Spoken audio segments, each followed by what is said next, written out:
actresses have more of a career break than actors?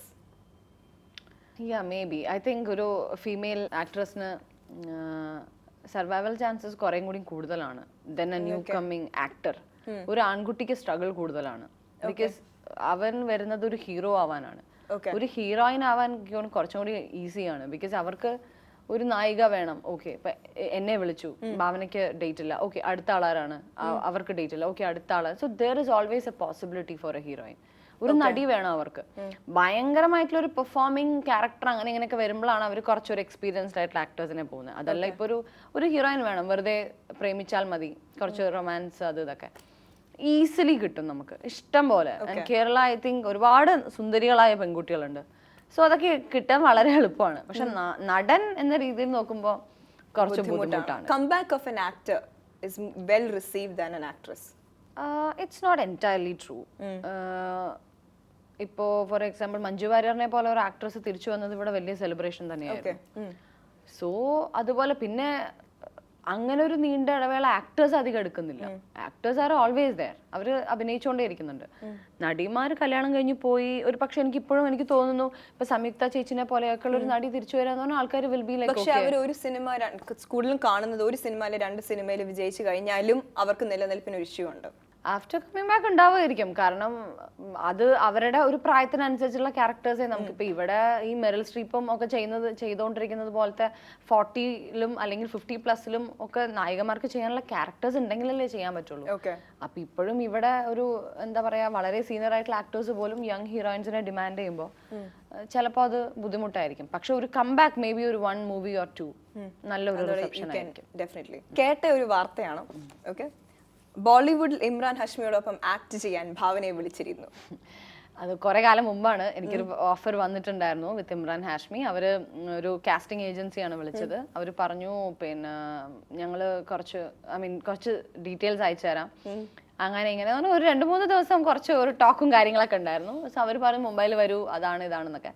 പിന്നെ അപ്പൊ ഞാൻ അപ്പോഴേ പറഞ്ഞിരുന്നു ഇമ്രാൻ ഹാഷ്മി എന്നൊക്കെ പറയുമ്പോൾ നമുക്ക് ഓൾറെഡി അറിയാം ഏകദേശം.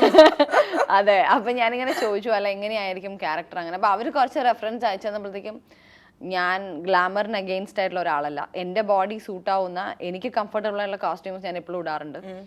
പക്ഷെ അത് എനിക്ക് തീരെ കംഫർട്ടബിൾ ആകാത്ത പോലത്തെ കുറച്ച് കോസ്റ്റ്യൂംസ് ആൻഡ് കുറച്ച് സീൻസ് കൂടുതലുള്ളത് കൊണ്ട് ഐ സെഡ് ഇല്ല, എനിക്ക് തോന്നുന്നില്ല.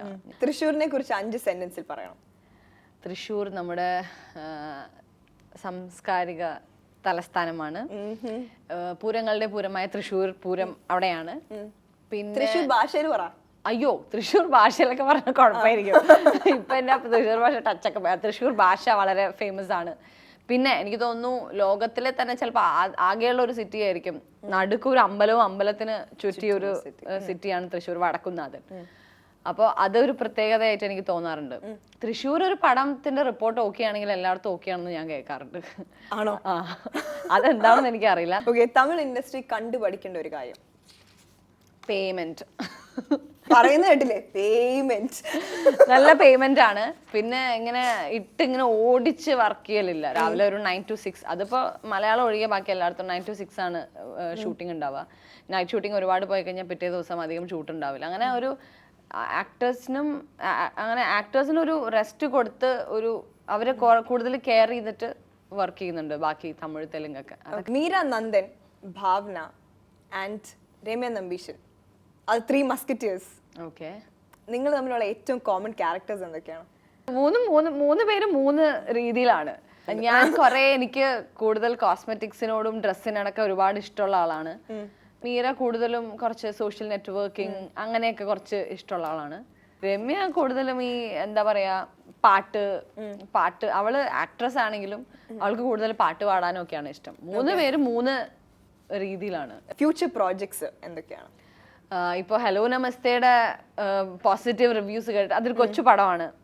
അങ്ങനെ ഒരുപാട് സൂപ്പർ സ്റ്റാർസിനെ പറ്റിയിട്ടോ അല്ലെങ്കിൽ ഭയങ്കര പുതുമകളോ ഭയങ്കര അവകാശങ്ങളോ അങ്ങനെ ഒന്നും അവകാശപ്പെടാനില്ലാത്ത ഒരു മൂവിയാണ് ഹലോ നമസ്തേ. അപ്പോൾ ഒരു ചെറിയ പടത്തിന് നമുക്ക് അത്യാവശ്യം സ്ട്രഗിൾ ചെയ്തിട്ട് തന്നെയാണ് ഈ പടം നമ്മൾ റിലീസാക്കിയതും കാര്യങ്ങളൊക്കെ. കാരണം വലിയ കുറെ പടങ്ങൾ റിലീസ് ഉണ്ട്. ജിത്തുവിന് ഇഷ്ടപ്പെടുന്ന മൂവി ചിലപ്പോൾ എനിക്ക് ഇഷ്ടപ്പെടണമെന്നില്ല, എനിക്ക് ഇഷ്ടപ്പെടുന്ന മൂവി ചിലപ്പോൾ തനിക്ക് ഇഷ്ടപ്പെടുന്നില്ല. അപ്പൊ ഓരോരുത്തർക്കും വ്യത്യാസമുണ്ട്. അപ്പൊ ഇത് ഒരാൾ എഴുതുന്നത് ചിലപ്പോൾ വായിക്കുന്നത് ഒരു 20,000 പേരായിരിക്കും.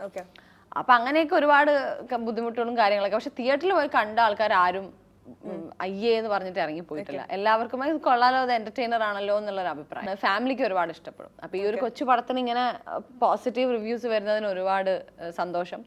ഇനി എനിക്ക് മലയാളത്തില് ഞാൻ ചെയ്തുകൊണ്ടിരിക്കുന്നത് അഡ്വഞ്ചേഴ്സ് ഓഫ് ഓമനക്കുട്ടൻ എന്ന് പറഞ്ഞൊരു മൂവിയാണ് വിത്ത് ആസിഫ് അലി. അതിന്റെ ഷൂട്ടിംഗ് കഴിഞ്ഞിട്ടില്ല. അതിന്റെ കൂടെ ഞാൻ ഒരു കന്നഡ ചൗക്ക എന്ന് പറഞ്ഞിട്ടൊരു മൂവി ചെയ്തുകൊണ്ടിരിക്കുന്നു. Okay. Well, all the best. Thank you so much for coming to Star Thank you so much. It was nice having you here. Thank you. കൂട്ടിൻ്റെ കൂടു കൂട്ടാം, കൂടൊന്നു മേഞ്ഞൊരുക്കാം, ഇനി എന്നുമേ ഒന്നാണു നാം. നോക്കി നോക്കി നിൽക്കുമെന്നും നമ്മൾ, രണ്ടല്ല രണ്ടു വീടുമെന്നും ഒന്നുപോലെ. ദീപം തെളിയാൻ ഉദയമിതാ വരവായി. കണ്ടു കൊതിച്ചേ കണ്ടെൻ്റെ ഉള്ളു തുടിച്ചേ, ചെണ്ടോലും ചുണ്ടിൻ അഴക്